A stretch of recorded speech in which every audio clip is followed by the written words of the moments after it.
Chapter 1. The Whistle.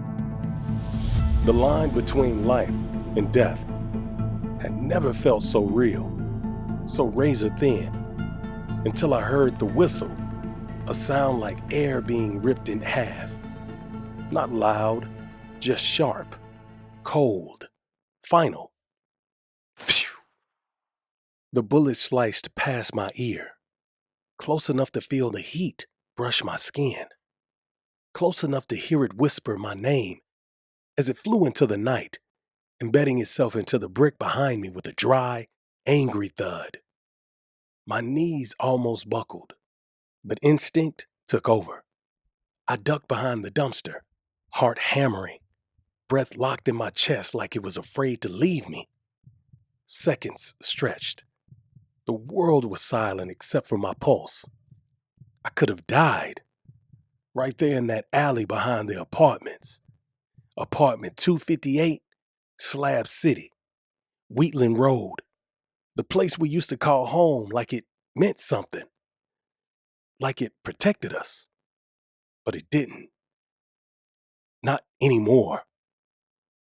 That was the first time I really understood the line people talked about. That thin, fragile thread between breathing and not. Between walking and being carried. Between calling your mama and your mama getting that call. It's a thin line between life and death. I crossed it once. Almost. And I'd do it again. But to understand why, you gotta go back. Back to Carter High, 1997, freshman year, the year it all started. The hall smelled like sweat, books, and cafeteria pizza. Locker doors slammed like gunshots, and voices echoed from every direction. Laughter, arguments, flirting, sneakers squeaking across the tile. It was loud, chaotic, alive. I had new kicks, a clean fade, and a spiral notebook full of dreams I didn't know how to chase. Back then, life was still simple. Trey and Dada were my brothers, not by blood, but by bond. We called ourselves the Three Amigos. Corny, maybe, but it fit. We weren't just boys. We were solid. Trey was the calm one, always 2 steps ahead, eyes sharp like he saw through people. He didn't say much, but when he did, you listened. Dada was the light-skinned pretty boy with hazel eyes and a smile that stayed ready. Always at the parties, always dancing, always making somebody's girl laugh a little too hard. Then there was me, somewhere between them, trying to figure out who I was and where I fit in this city, in this school, in this life. Not the leader, not the smooth talker, just the one still searching. That fall felt electric. New school, new girls, new possibilities. I thought we'd ride it out just like that, the 3 of us.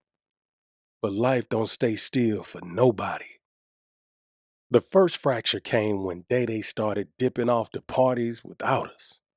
He'd show up late to school, smelling like weed and someone else's perfume.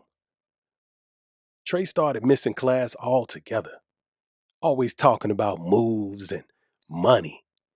I didn't ask too many questions. I just tried to hold it all together. But everything changed when we started hearing the name, T-Real. At first, it was just whispers. Yo, you heard what T-Real did last night? Nah, for real? I heard he walked straight up on dude and didn't blink.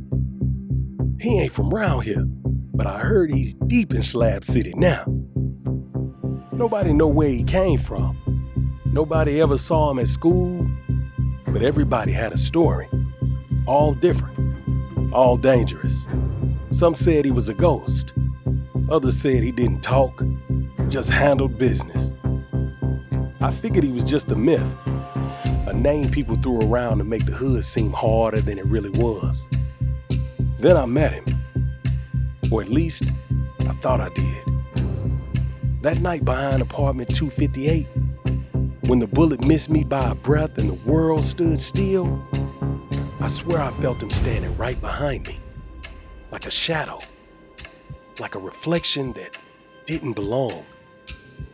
He didn't say a word, but something about that silence changed everything.